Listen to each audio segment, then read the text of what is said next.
Ang kwentong ito ay hango sa totoong buhay. Mula ito sa isa nating kabayan na itago na lamang natin sa pangalang Gabo. Taong 1973, Pampanga. Masama ang titig ni Gabo sa kaklaseng babae. Ilang ulit tinakot. Biglang mag-iiba ang kilos na parabang sinasapian. Mag-iiba ang boses. Gagalaw ng nakakakilabot. Tarantang-taranta ang lahat. Mag-aaral, guro, pero hindi si Gabo. Para sa binata, sinasamantala nito ang takot ng nakapaligid. Akin ang katawang to. Hinding-hindi nyo mababawi. Walang sino man ang makakapigil sa akin. Malakas ako. Makapangyarihan. Sino man ang hahadlang ay papatayin ko. Akin lang ang katawan na to. Akin. Nanlilisik ang mga mata. Panay likot ang leeg. Bigla na lang pagbubuhatan ng kamay sino man ang maabot. Ganap na ganap. Nakumbinsiya ang lahat. Lumabas ang mga kaklase at nagtawag ng tulong ang guro. May lumuwas ng bayan para humingi ng saklolo sa simbahan. Nagpatuloy ang kaguluhan. Tumayo si Melissa. Hinabol. Tinakot ang lahat. Muli itong bumalik sa pagkakaupo nang pumalibot ang kalalakihang guro para pumigil sa pagwawala. Walang lalapit. Kung ayaw niyong saktan ko ang katawang to, papatayin ko to kapag pinigilan niyo ko. Wika ni Melissa. Umalis ka sa katawan ni Melissa. Huwag mong pahirapan ang katawang yan. Huwag kang magulo pakiusap. Umalis ka na! Hindi natapos ng guro ang salita nang bigla itong kinalmot sa muka. Malala ang inabot. Dumiretso sa mata ang matulis na kuko. Umatras ang lahat sa takot na masaktan. Nagbuntong hininga si Gabo. Pinigilan ang sarili. Pero nang sunod-sunod ang pagsigaw, walang pagdadalawang isip na lumapit, sabay hampas ng libro sa ulo. Sa sobrang lakas, nawalan ito ng malay. Napakaingay mo! Ang lapit na nung exam, sa sapi-sapi pa tong inaatupag mo. Sige naman, balik na ho tayo sa klase. Hayaan nyo yan. Papansin lang yan. Wika ni Gabo.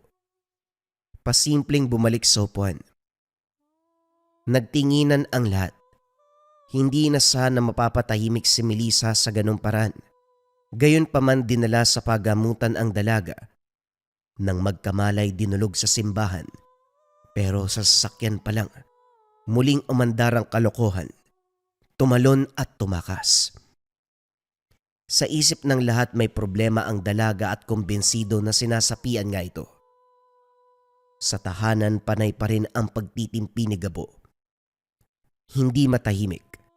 Binabagabag ng pagkukunwari ni Melissa. Nang makaraos inabala ang sarili para bisitahin ito. Naratnan sa bakuran ang uugod-ugod na matanda. Nanginginig ang kamay habang isinasalang sapoy ang kaldero. Sa mesa naman nakaupo ang isa pang bulag na matanda. Maya-maya pa ay lumabas si Melissa. Gulat nang makita siya. Nagmamadaling lumapit. Hinila palayo. O bakit parang nababahala ka na nandito ako? Ayaw mo bang malaman ng matatanda yung kalokohan mo sa eskwela? Bakit mo ba kasi ginagawa yun? Dinadagdagan mo lang ang problema nyo. Tignan nyo. Matanda na ang lolo't lola mo kaya tumigil ka na. Ang lala mo rin ano, sa dami ng pwedeng gawin, pagkukunwari pa ng sinasapian. Sa tingin mo ba nagkukunwari ako? Pwede ba kung wala kang sasabing maganda umalis ka na? Hindi madali ang pinagdadaanan ko. Huwag mo nang dagdagan. Ah, talaga? Kahit alata naman na nagpapanggap ka lang, wag mo nang itanggi. Umaming ka na. Tinatakot mo ang buong klase, ang buong paaralan. Umabot pa nga sa ibang eskwelahan eh. Marami nang napeperwisyo kaya tama na yan. Gabo, pwede ba umalis ka na? Ikaw na rin ang nagsabi na matatanda na sila lolo't lola. Sa ginagawa mong yan, dinadagdagan mo pa yung iisipin nila eh. Magtatanong ang mga yan kung anong pinag-uusapan natin. Anong isasagot ko? May kaklase akong ayaw maniwala na sinasapian ako, ganun? Gumagawa ka lang ng eksena eh. Ikaw ang gumagawa ng eksena. Isa lang naman ang hiling ko eh. Humingi ka ng tawad sa lahat ng napaniwala mo. Tapos! Hingi ng tawad. Kailan pa naging kasalanan ng sinasapian? Kasalanan ko ba na naakit sa katawan ko ang demonyo o anumang elemento? Pwede ba umalis ka na? Inuubos mo yung pasensya ko eh. Talagang pinangangatawanan mo yung pagpapanggap ha? O sige, tignan natin kung hindi ka mapaya sa uli. Dumiretso si Gabo sa tahanan ng Chewin. Isa ito sa mga guro ng paaralan, si Sir Costan. Hindi napigilang magbahagi sa nangyari. Hindi inasahan na maging ito. Kumbensido sa pagdadrama ni Melissa. Napag-usapan ng iba pang guro na dadalhin sa simbahan ang dalaga kapag handa na ito. Pagpasok kinabukasan, nauna sa silid si Melissa. Sinamantala ni Gabo ang pagkakataon na pagmasdan ito ng palihim. Sa katunayan, matagal na silang magkaklase. Simula first year hanggang fourth year high school. Kilala ang dalaga bilang matalino, nangunguna sa klase at sa anumang patimpalak sa loob o labas ng eskwelahan. Nagbago lang ang kilos nito ng nakaraan. Naunawaan ni Gabo na nasasaktan pa rin ito sa pagkawala ng mga magulang matapos masangkot sa isang trahedya. Subalit, hindi maunawaan kung bakit kailangang umabot sa punto na magpapanggap bilang sinasapian. Para sa binata, mali na paglaruan ang bagay na may kinalaman sa demonyo o anumang elemento. Kapag ginawa ito, malaki ang pagbabayaran sa huli. Gusto lang naman sanang mailigtas habang maaga pa, pero ganap na ganap si Melissa. Lumipas ang ilang araw, muling umarangkada. Sa kalagitnaan ng pagsusulit ay bigla itong nagwala. Umaktong sinasapian. Mangmang kayong lahat. Wala kayong masagot. Maingay pero walang talino. Mga mangmang! Marami pang sinabi. Ininsulto ang bawat kamag-aral. Maging ang guro ay hindi nakaligtas. Hindi lang yun. Inatake pa ang nasa malapit. Sinabunutan, kinalmot, sinampal. Pagkatapos nun ay sarili naman ang sinaktan. Pinigilan ng mga kaklase pero dinaig pa silang lahat. Tumilapon. Tumakas si Melissa. Kumaripas na ng takbo. Dito napukaw ang pansin ni Gabo. Kung tutuusin, hindi kaya ng isang payat na babae ang kalalakiyang may malaking pangangatawan. Pero sa naganap, parang may puwersang nagbula kung saan. Matapos makapagpaalam sa guro, dali-daling sinundan ng dalaga. Pagdating sa tahanan nito, naabutan ang lolo't lola. Alalang-alala sa sinapit ng apo. Nakaimlay sa lupa matapos maimatay. Si Gabo mismo ang kumarga papasok ng tahanan habang hinihilot ng bulag na lola. Kinausap ng binata ang lolo. Lo, huwag niyo po sanang mamasamain ng tanong ko ha. Netong nakaraan po ba may napapansin kayo kay Melissa? Sa klase kasi, kakaiba ang kilos niya. Sinasapian po siya eh. Napatanda ng krus si Lolo Barino. Makikita ang takot sa muka. Napaupo sa tabi habang hawak ang noo. Naghintay ng sagot ang binata pero wala itong sinabi. Ilang ulit na nagtanong pero panay lang ang iling. Bago matauhan si Melissa, nakauwi na si Gabo. Lalong nadagdagan ang iisipin sa kilos ng matatanda. Batay sa galaw ng mga ito, may tinatago tungkol sa nagaganap kay Melissa. Makikita naman na gustong magsalita pero nanaigang takot kaya piniling itikom ang bibig. Malalim ang iniisip mo ha. Mahirap ba ang binigay na takdang aralin? Hindi naman po sir. Yung kay Melissa hindi talaga ako matahimik eh. Inakusahan ko siyang nagpapanggap pero kanina parang totoo na. Binisita ko sa kanila. Nag-usisa pero wala namang sinabi yung lolo't lola. Duda ako may nangyayari na talaga eh. Aba, kung mag-alala. Akala mo may namamagitan sa inyo ha. Gusto mo ba si Melissa? Hindi naman sa ganun sir. Nag-aalala ako, klase ko rin siya eh. Mula pa first year kaya nakakabahala din. Mabuting tao pa naman. Matalino. Oh, bakit ganyan po kayo makatingin? Wala nga hong namamagitan sa aming dalawa. Pasensya na, akala ko kasi nagbibinata ka na eh, tama ka. Nakakabahala ang nangyayari kay Melissa. Mabait, matalino, mahiyain siya dahil sa pagkakalala ko.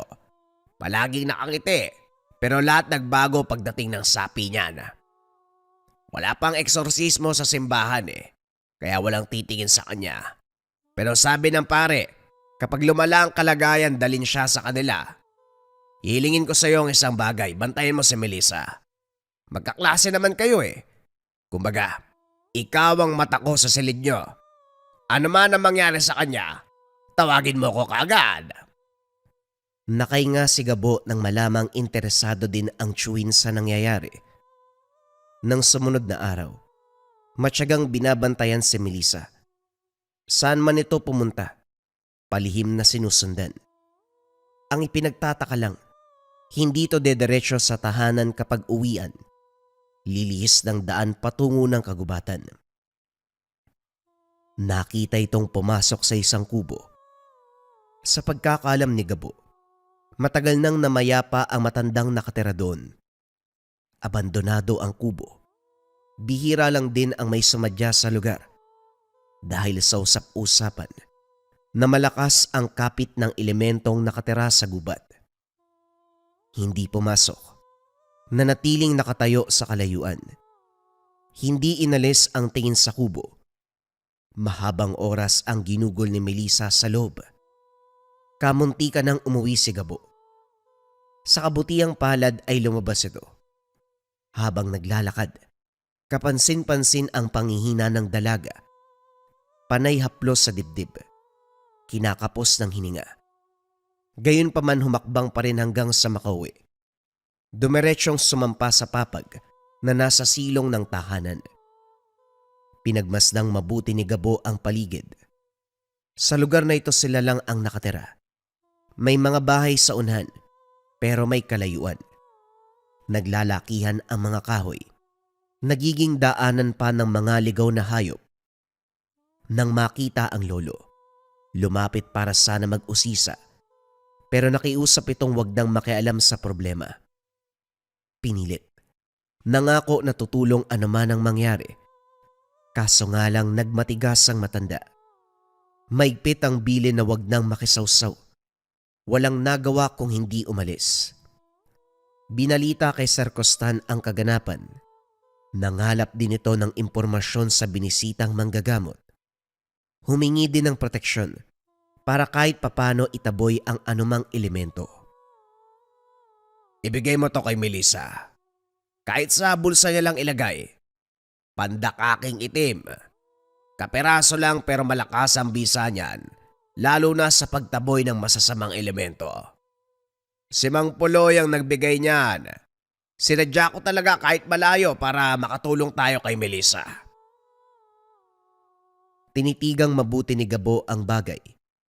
Parang kaperasong sanga. Kulay itim. Pero mararamdaman na may kakaiba. Itinabi ito. Tinahak ang daan patungo sa tahanan ni Melissa. Tulog pa rin ang dalaga. Nakaupo sa magkabilang tabi ang lolo't lola. Parehong may dalang patalim. Mga sulo sa paligid. Naunawaan dahil gabi na at daanan ng ligaw na hayop ang lugar.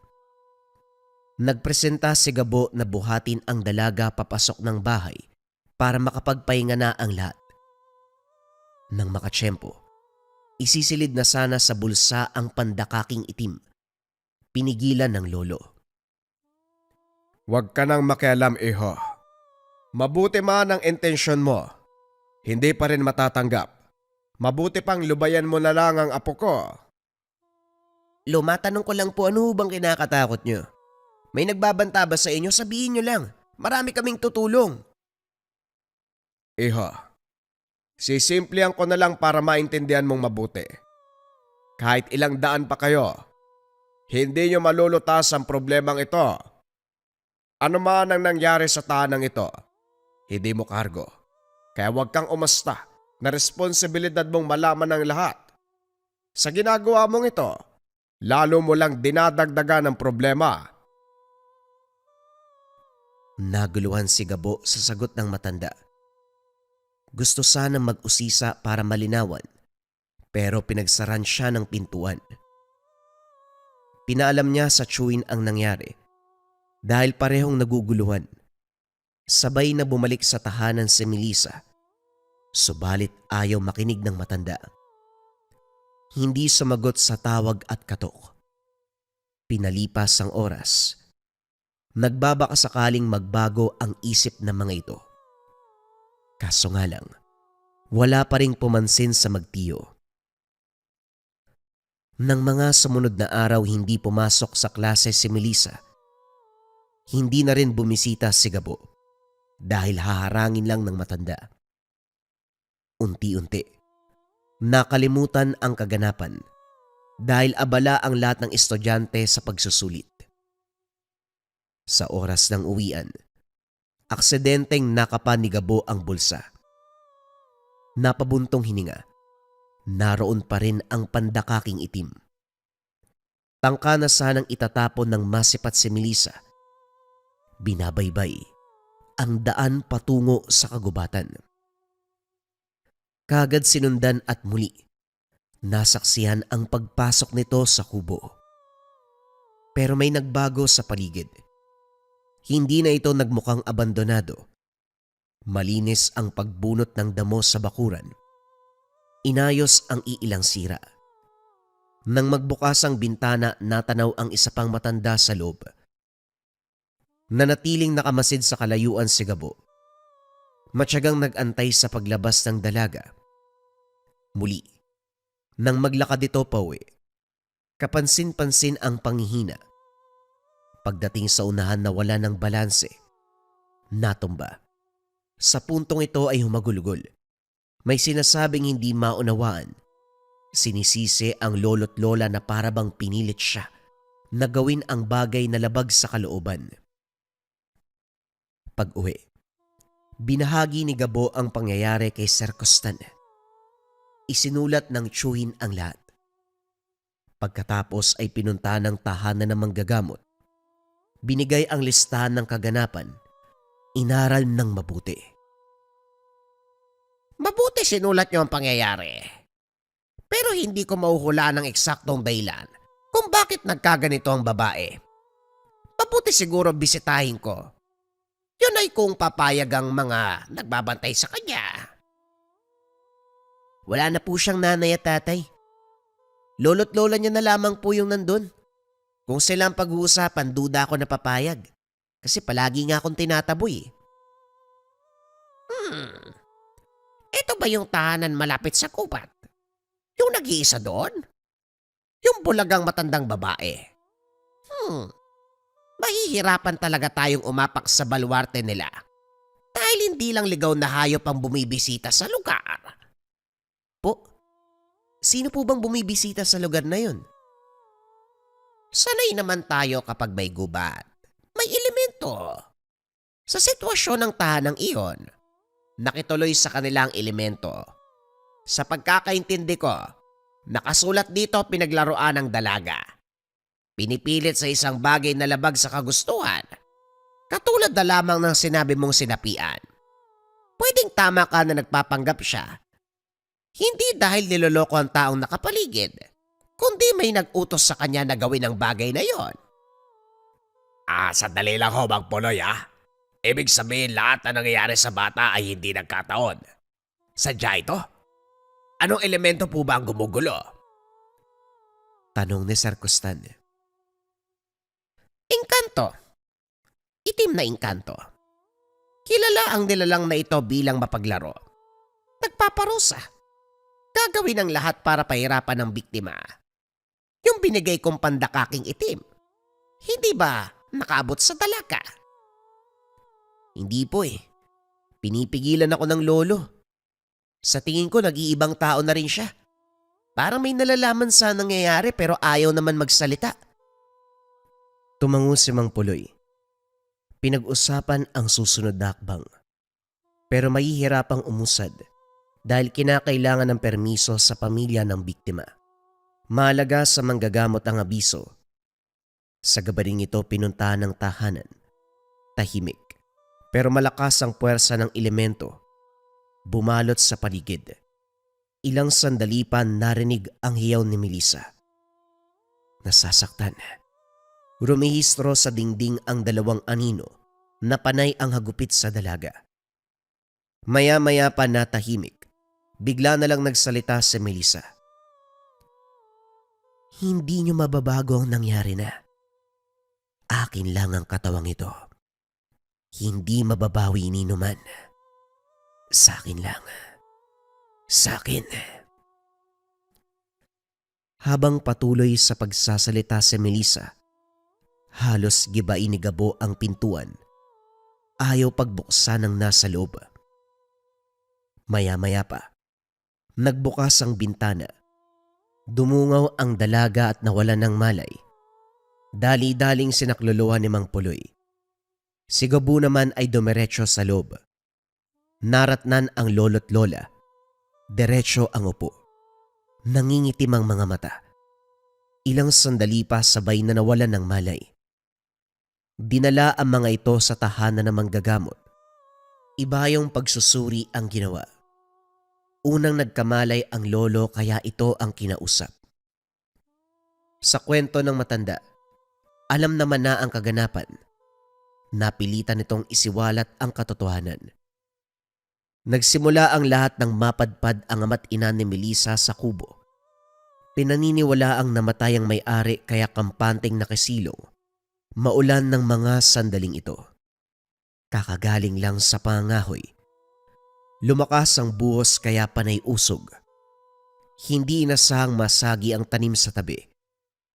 Napukaw ang atensyon ng mag-asawa. Isa itong bulaklak na kulay itim.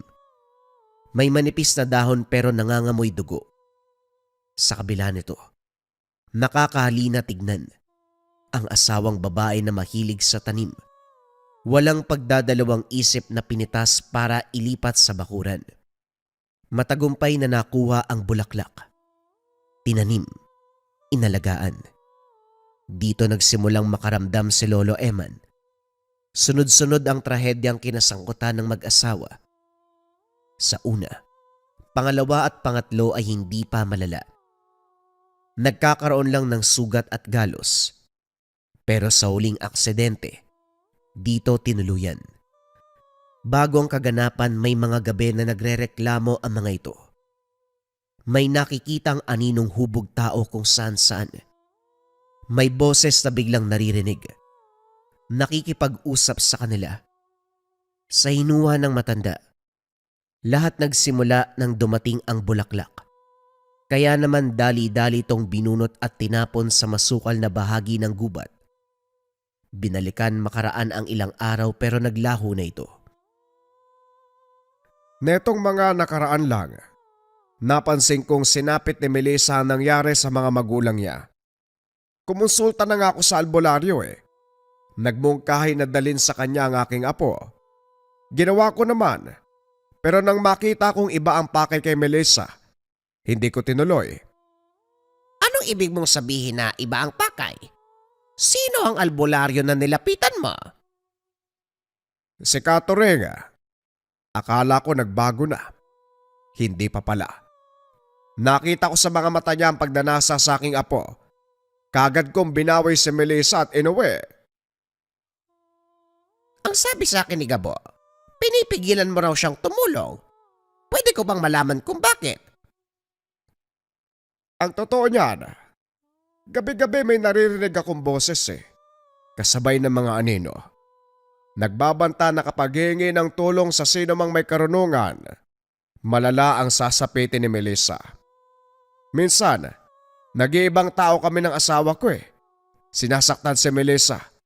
Mga bagay na hindi namin kontrolado. Kagaya ng nakita ninyo. Kung ganon, bakit parang gusto mo kaming tumulong ngayon? Ayoko nang magdusa ang apo namin. Bahala na ang Diyos sa anumang sasapitin. Mas mainam ng subukan kaysa hayaan.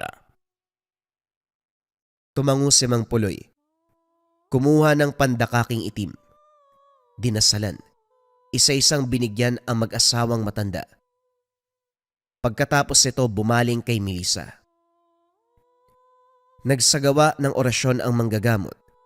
Pinaliguan ng tubig ang dalaga. Naglagay ng planggana sa unahan. Walang pagdadalawang isip na sinindihan. Sa pagsiklab ng apoy, dahan-dahang gumalaw ang walang malay na si Melissa. Tuloy-tuloy ang pagsambit ng orasyon. Nakipagsabayan sa bisa ang katawan ng dalaga. Lalong nag-init ang paligid. Lumaki ng lumaki ang apoy. Maya-maya pa naglabas ng itim na usok ang katawan. Direktang hinigop ng apoy. Makaraan ang ilang sandali. Unti-unting humupa hanggang sa napula. Winasiwas ni Mang Puloy ang kamay sa hangin. Gumuhit ng simbolo, sabay ihip ng dasal sa dalaga. Pagpahingayin muna natin si Melissa. Magkakamalay na rin siya maya-maya.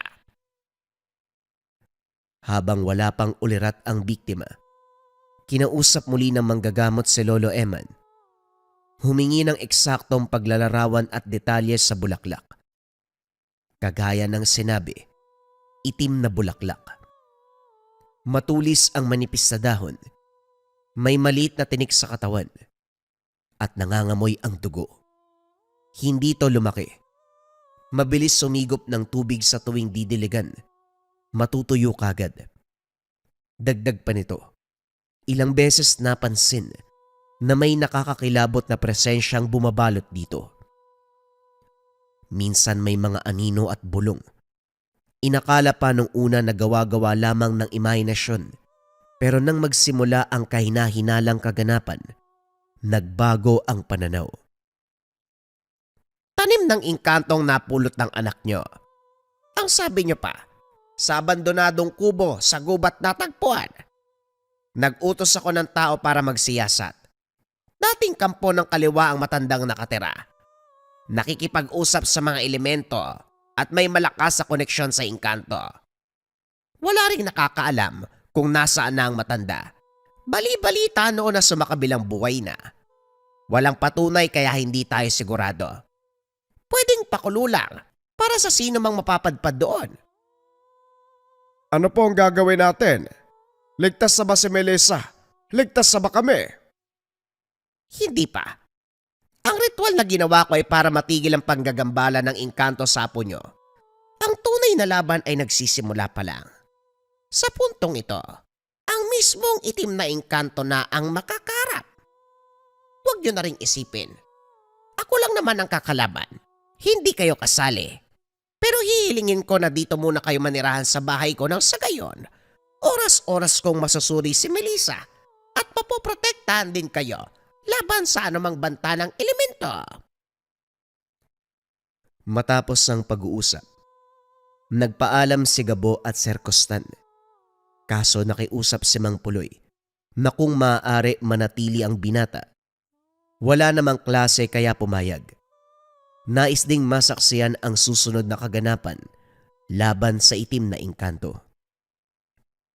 Habang nagsasagawa ng ritual at kung anumang may kinalaman sa larangan ni Mang Puloy, si Gabo naman ang nakatoka sa pag-aalaga at pagbabantay sa matatanda. Kasama rito si Melissa na hanggang ngayon ay nangihina pa rin. Ayon sa manggagamot, normal ang nararamdaman ng dalaga. Lalo pa halos sigupin ng elemento ang buong lakas. Patuloy naman sa pagbibigay ng gamot. Sa paglipas ng bawat araw, may pagbabago na sa kondisyon. Isang hapon habang namumutol ng kahoy upang panggatong, nagulat si Gabo nang mapadpad sa abandonadong kubo. Sa puntong ito, lalong gumanda ang paligid. Malinis ang bakuran, maayos ang tahanan at walang sira. Maya-maya pa lumingon ng may dumaan, kaso nga lang walang tao. Pagbaling ng tingin sa kubo, kinilabutan ng lumitaw ang maraming itim na bulaklak. May kalayuan ang kinalalagyan, pero umabot ang amoy. Bulok na dugo. Hindi nagtagal kusang bumukas ang pintuan. Masyadong madilim sa loob. Habang tumititig, pakiramdam ni Gabo tinatawag siya. Unti-unting hinihila ng puwersa. Sa kabutiang palad mabilis nakapag-isip. Dinukot sa bulsa ang pandakaking itim. Maigpit na hinawakan. Nagsimulang magdasal. Maya-maya pa bumalik ang orihinal na anyo. Nagmamadali sa paglisan ang binata. Saktong nakarating ng tahanan. Naduwal. Sukang-suka. Kinakapos pa ng hininga. Kinausap si Mang Puloy sa nangyari. Napapaisip ng paraan na manggagamot. Ilang sandali pa. Napagpa siya ang puntahan ang lugar. Pagdating doon hindi masukal ang paligid. Sira na halos ang lahat ng kubo. Nagtataasan ang damong ligaw. Nagtataka ang binata dahil ibang-iba ang itsura ng paligid ng makita. Kahit nung araw na sinundan si Melissa. Naunawaan din nang magsalita si Mang Puloy. Ilang insidente nangyari sa lugar na ito. Nawawala ang mga tao dahil nalinlang ang paningin. Mabuti na lang dala mo ang pandakaking itim kaya ka nakaligtas. Kahit hindi pandakaki, anumang gamit na may mabisang pangontra ay pwede. Hindi makakagawa ng ilusyon ng elemento dahil makikilala kaagad ang presensya ko bilang manggagamot. Hindi sila aatake sa taong may karunungan. Nandito na lang din tayo.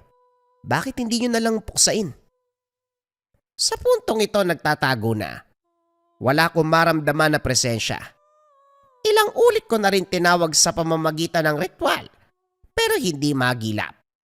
Mabisa din ang depensa ng engkanto, hindi ko mabasag. Ibig po bang sabihin, hindi matatapos ang problema kasi hindi nyo naman nahanap ang presensya ng kalaban eh. Sa ngayon, oo. Halika, sa bahay tayo mag-usap, gumagabi na. Habang nagsasalo sa pagkainan, napansin ni Gabo, panaylikot si Lola Miranda. Bulag ito, pero batay sa kilos parang may nakita. Takot na takot. Kaagad kumapit sa asawa. Tinakpan pa ng kamay ang mga mata. Nang mapansin ito ni Mang Puloy, kaagad sumambit ng orasyon. Nagsindi ng insenso at mga kandila. Bumalik sa pagkain ang lahat. Pumukaw sa atensyon ni Gabo ang tubig sa batya. Isang hagis ng palito, sisiklab kagad ang apoy. Gabi-gabing ginagawa ng manggagamot. Itatabi sa pwestong hinigaan ni Melissa. Nang makapagtanong, sumagot naman ng matanda. Pinaghalong tubig at langis sa may basbas ng mutya ng apoy. Ang dulot na init ay ang nagsisilbing proteksyon ng lahat. Itataboy nito ang malakas na banta ng anumang elemento, lalo na ang engkantong itim. Dito rin napagtanto ng binata na may tinatangang mutya ng apoy ang manggagamot. Ang pinakagamit nito sa pakikipaglaban ay mutya, orasyon, dasal at pandakaking itim. Ang pandakaking itim, binigay sa mga pasyente bilang proteksyon. Ang mutya ay saka ginagamit kapag may ritual na magaganap. Gayon din sa binasbasang tubig at langis. Namangha ang binata nang marinig ang lahat ng ito. Sakto lang napapasok matapos ang pagpapahangin sa labas. Nasipat ang anino sa hindi kalayuan. Gumagalaw ito. Pabalik-balik ng lakad. Pero sa bawat kilos nag-iiba ang hugis. Minsan tumatangkad, minsan bumababa. Dali-daling tinawag si Mang Puloy. Isang tingin nito naglaho ang anino. Naalerto kaya nagkalat ng pangontra sa bakuran at likod bahay. Sa paglalim ng gabi, nalimpungatan si Gabo nang biglang bumangon si Melissa. Umiingay ang sahig kapag may naglalakad. Susundan na sana ito, kaso natigilan ng may bumulong. Panay lingon, dahil hindi sigurado kung saan nagmula. Maya-maya pa, dumako ang tingin sa bubong. May siwang doon at sa hindi inasahan, sa maiksing segundo nasipat ang nakakakilabot na muka. Hindi mailarawan sa salita dahil walang anumang hayop o bagay na kahawig. Basta ang malinaw, nanlilisik ang mga mata. Naalerto si Gabo. Sinundan si Melissa. Ipinatong sa ulo ang kamay na may hawak na pandakaking itim. Sabay sigaw kay Mang Puloy. Katulad kanina, isang tingin ng matanda naglaho ang elemento. Mabuti naman at alisto ka, Gabo. Mapanghas talaga ang itim na engkanto. Kahit may pangontrang nakapalibot, gagawa ng paraan para masilip ang biktima. Hindi ko nga rin po alam eh. Bigla na lang ako nagising. Susundan ko sana si Melissa pero yun nga ang nakita ko. Bigla kasing bumangon eh. Nauwaw ako eh, kasalanan ko ba? Ako pa ang sinisi mo. Nga pala Mang Puloy, ilang araw na po ang lumipas pero umaatake pa rin ang engkanto. Wala po bang mabisang paraan para tuluyan ng mataboy? Ayoko na pong maranasan na utusan akong magbaliw-baliwan eh. Wala akong magagawa kapag ganun dahil kontrolado ko. Hindi na yun mangyayari. Hindi na siya makakalapit sa katawan mo. Ang magagawa na lang ay magpakita, pero hindi ka na magagalaw. Parang sa akin naman po nagpapakita eh. Hindi mo napansin ano? Umiling si Melissa. Napaisip si Mang Puloy. Pero bago makakuha ng sagot, bumalik sa pagtulog ang lahat dahil sa antok. Kinabukasan maagang inihipan ng sagot, kaso kahit ang manggagamot, nabablangko ang isipan. Dinagdagan na lamang ang kargadang pangontra sa paligid. Kinolekta ang pandakaking itim ng lahat at muling dinasalan. Binalaan na wag munang lumabas. Manatili sa tahanan, pero nagpaalam muna si Gabo. Ilang araw na din na hindi nakauwi. Habang naglalakad, hindi maiwasan ng binata ang mapalingon. May kasabayan sa daan pero pakiramdam, may sumunod na hindi nakikita. Siya lang mag-isa pero parang may kasama. May kalampag. Nauhulog ang mga gamit. Hindi nagtagal pinakinggang maigi ang ingay.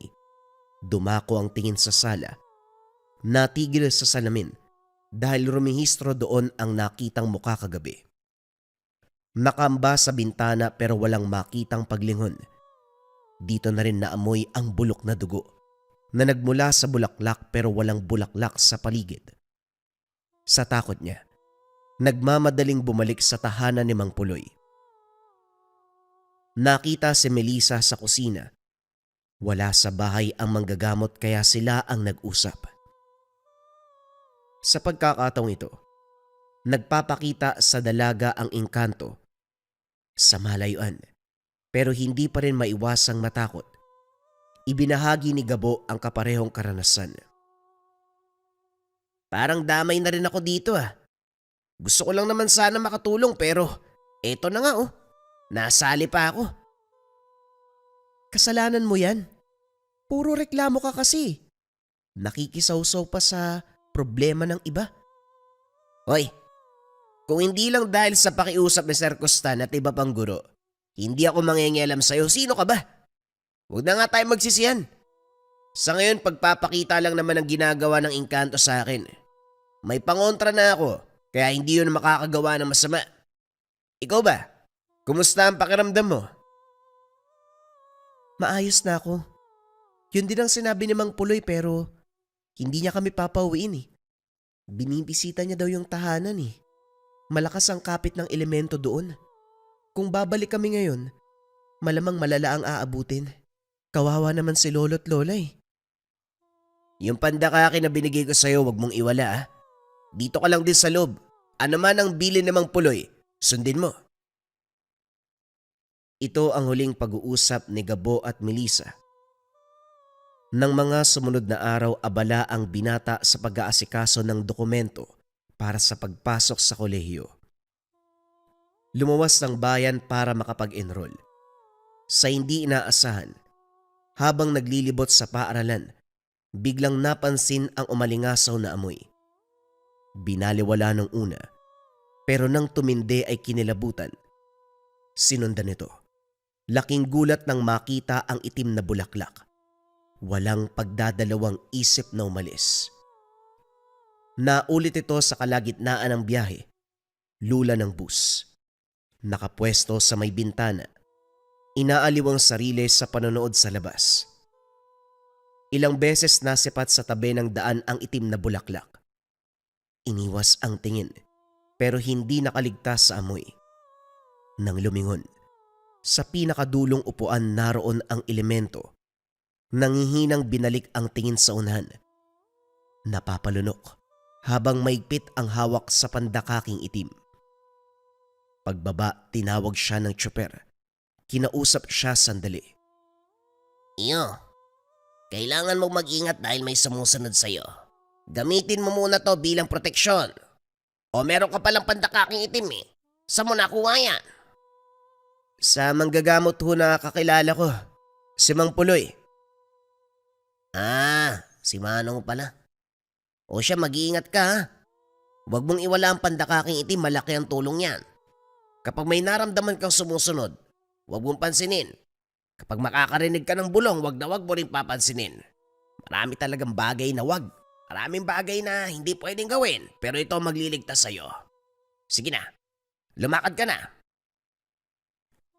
Matulin ang takbo ni Gabo habang tinatak ang daan. Sa sulok ng paningin nasipat ang anino, pero hindi nag-abalang pansinin. Hinihingal pagdating sa tahanan ni Mang Puloy. Pinaliwanag ng binata ang nangyari. Napailing na lamang ang matanda. Sa pagkakataong ito binasbasan, nilapatan ng sabulag. Nang pumasok sa katawan ng bisa, nakaramdam ng kagaanan. Pagkatapos ito, hindi na muling napansin ang presensya ng elemento, maging ang amoy ng itim na bulaklak. Hindi lang siya. Nilapatan na rin ng sabulag si Melissa, ang lolo't lola nito. Ganon pa man, hindi pa rin pinayagan na makauwi. Huwag niyo sanang isipin na ginagawa ko kayong preso. Pero ayoko lang madagdagan ang paghihirap niyo. Huwag kayong mag-alala. Konting tiis na lang. Matataboy na natin ang tuluyan ng elemento. Muling binisita ang tahanan. Sa pagkakataong ito nagsagawa ng ritual si Mang Puloy, samot-saring pausok. Naglibing ng pangontra sa bakuran. Punesto ang tubig at langis. Pagkatapos masindihan sinimulan ang proseso. Tahimik na nanonood si Gabo sa tabi. Wala naman masyadong ginawa ang manggagamot, maliban sa tahimik na pag-uusan ng orasyon at pagkumpas ng kamay sa hangin. Maya-maya pa napako ang tingin sa anino. Lumitaw ang engkanto pero dahil sa sabulag, hindi niya ito makita. Masama ang tingin sa matanda. Sinusubukang manlaban pero hindi makalapit. Bakas na bakas ang galit nito. Humahampas ang malakas na hangin sa pagwawala. Gayunpaman, nanatiling nakasinde ang pinaghalong tubig at langis, maging ang pausok. Ganito ang sitwasyon sa mahabang oras hanggang sa kusang naapula ang apoy. Tumayo na rin si Mang Puloy. Inakala ni Gabo na tapos na. Pero pumasok ito sa bahay at doon ipinagpatuloy ang ritual. Hindi makita ang kaganapan dahil hindi siya pinapasok. Sa napapansin ng binata, lalong dumilim ang paligid. Malakas ang hangin na may kasamang mainit na presensya. Mga bulong at anino kung saan-saan. Pero hindi naapektuhan si Gabo.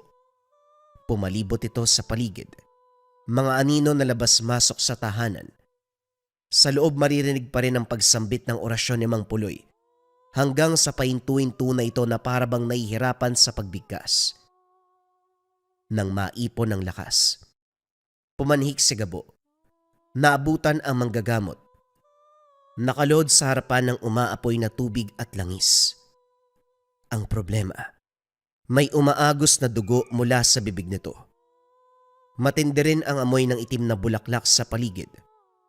Akma na sanang lalapitan para patigilin dahil sa kondisyon. Pasimpleng sumenyas ang manggagamot. Walang nagawa kung hindi tumabi. Hindi mapakali si Gabo. Palala ng palala ang kalagayan ni Mang Puloy.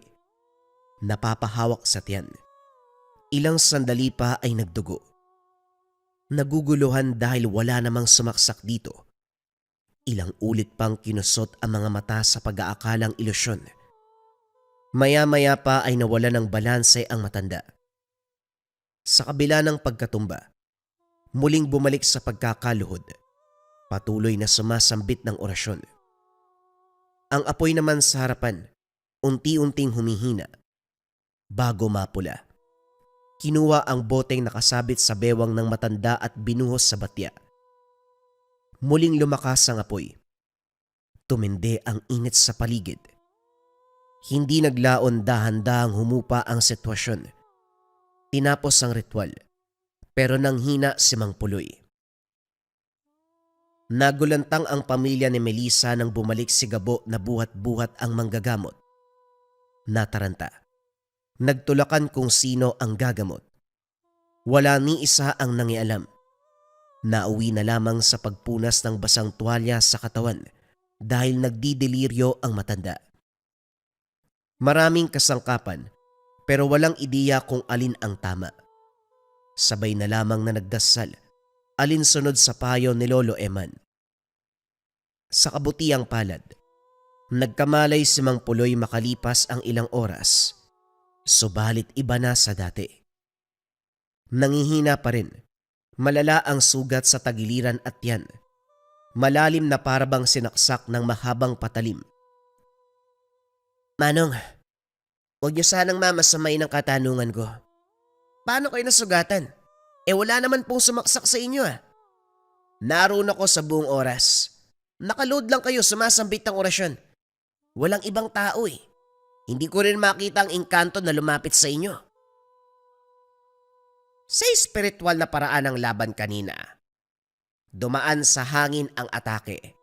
Bagay na hindi makikita ng ordinaryong taong kagaya mo. Malakas ang engkanto. Kamuntikan pa nga akong matapos. Mabuti na lang nabigyan ng tsansang mabuhay pa. Kaya ito pa ko. Siguro naman po tapos na Yun na ang huling laban? Hindi pa. May huli pa. Sa pagkakataong ito ang abandonadong kubo ang tatrabahuhin, kung saan orihinal na nakatira ang engkanto. Pagpapalayas pa lamang sa tahanan ni Melissa ang ginawa ko. Naku, paano po yun, nangihina ka na, Manong? Baka hindi mo kayanin. Magtawag na lang kaya tayo ng ibang manggagamot. Iho, hindi pwedeng ipasa sa iba ang labang ito. Ako nagsimula, kaya ako din ang tatapos. Hindi pwedeng ibang tao. Huwag kang mag-alala dahil kaya ko pa naman. Kakayanin, alang-alang sa kaligtasan ng lahat. Namangha si Gabo sa tapang at tawag ng responsibilidad bilang manggagamot. Sa kabilang banda, nag-alala para sa kalagayan nito. Kaso nga lang hindi mapigilan. Sinamahan si Mang Puloy sa abandonadong kubo. Inilatag ang mga gamit. Inalalayan ang matanda sa pagluhod. Nanatili ang binata sa tabi. Nagsilbing lakas para hindi matumba. Nang masindihan ang tubig at langis, sinimulan ang pag-uusal ng orasyon. Hindi may tatanggi ni Gabo ang takot, lalo pat nasa malapitan ang matanda. Pakiramdam niya, anumang oras tatamaan din siya ng atake mula sa kalaban. Nang mga sumunod na sandali, Mararamdaman ang bigat ng presensya ng engkanto. Lumitaw ang anino nito kasabay ng itim na bulaklak. Nagwawala ang elemento. Nais wasakin ang pananggalang at puksain si Mang Puloy. Palipat-lipat ang pwesto, pero hindi makahanap ng paraan. Maya-maya pa'y lumakas ang pagsambit ng matanda. Kalat na rin sa paligid ang init ng apoy. Inilabas ni Mang Puloy ang mutya. Gumuhit ng simbolo sa hangin. Inihipan nito sa direksyon ng engkanto. Makikita ang reaksyon ng elemento. Takot na takot. Nawawala din ang anino na parabang pinilit itaboy pabalik sa kabilang mundo. Kaso nga lang matigas. Ayaw bumalik sa pinanggalingan. Dali-dali itong sumugod pero sa muling pag-ihip, tuluyang natunaw ang anino. Nagulat si Gabo sa muling pagkumpas ng kamay ng manggagamot. Nahawakan nito ang itim na bulaklak. Walang pagdadalawang isip na hinagis sa apoy. Kasabay ng dahan-dahang pagkasunog, ang nakakabinging sigaw ng elemento. Maya-maya pa wala nang natira kung hindi abo ng bulaklak. Tinapos na rin ni Mang Puloy ang ritual sa isang orasyon. Sinelyohan ang lagusan ng engkanto pabalik sa mundo. Sandali munang nagpahinga ang matanda. Lalong nagdugo ang sugat sa katawan at nanghina. Dahil hindi na kaya pa. Inutusan si Gabo na silaban ng kubo. Umagaw sa atensyon ng mga magkakahoyang sunog. Pero nang makita si Mang Puloy, naunawaan ang nangyayari. Bumalik ang mga ito sa kani-kanilang gawain. Nang mapula ang apoy ay umuwi na rin. Tuwang-tuwa ang lahat ng ibalita ni Mang Puloy na tuluyang nagwakas ang panggugulo ng elemento. Naiyak sa tuwa si Melissa. Nakahinga matapos ang mahabang panahon ng pagdurusa. Maging si Gabo ay napapangiti. Pero ito ay nabura. Nang masulyapan ng manggagamot, hindi na ito humihinga. Anumang gising ay hindi na nagmulat. Bago makahingi ng saklolo, kumpirmadong namayapa ang matanda. Walang nakapagsalita. Gulat sa takbo ng kaganapan. Nang mabalitaan ng kapwa manggagamot at albularyo ang nangyari, bumisita ang mga ito. Si Gabo ang nagsalaysay. Sa lahat ng kasama sa larangan, iisa ang nasabi. Alam ni Mang Puloy na kamatayan ang resulta kapag kakalabanin ang itim na engkanto. Lalong-lalo na sa sitwasyong kinasangkutan. Pero tinuloy niya pa rin. Tinapos na ang kaguluhan. Nagawang iligtas ang biktima ng elemento pero hindi nakaiwas sa kamatayan. Sinisi ni Gabo ang sarili dahil siya ang nakiusap sa manggagamot na tulungan si Melissa. Ay naku, walang sino man ang sisisihin dito, iho. Hindi ikaw, hindi si Melissa. Sa larangan na tinahak naming albularyo at manggagamot, kabilang ang kamatayan sa sinumpang tungkulin. Namamatay nga ang ordinaryong tao eh. Kami pa kaya? Palagi kami nakikipagto sa iba't ibang uri ng elemento. Binigyan ng maayos na libingan ang matanda. Isinama sa hukay ang mga gamit, lalong-lalo na ang mutya. Lahat ay naiyak sa puntod. Lahat nagpapasalamat sa sakripisyo at serbisyo ng butihing manggagamot. Iilan na lamang ang ganitong uri ng tao sa mundo. Nahandang tumulong sa kapwa kahit kapalit pa ang kanilang buhay. Ito ang natutunan.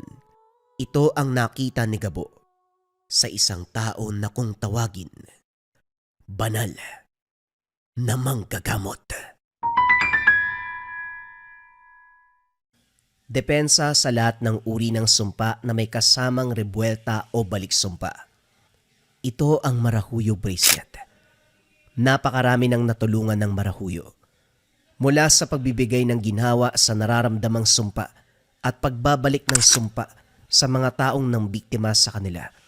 Kung isa ka sa mga taong nabiktima ng kasamaan at kailangan mo ng proteksyon, subukan mo ang Marahuyo Bracelet. Kung interesado ka, i-search mo lang ang shop ng Lika Merchandise Marahuyo Bracelet. Mag-ingat sa mga scammers.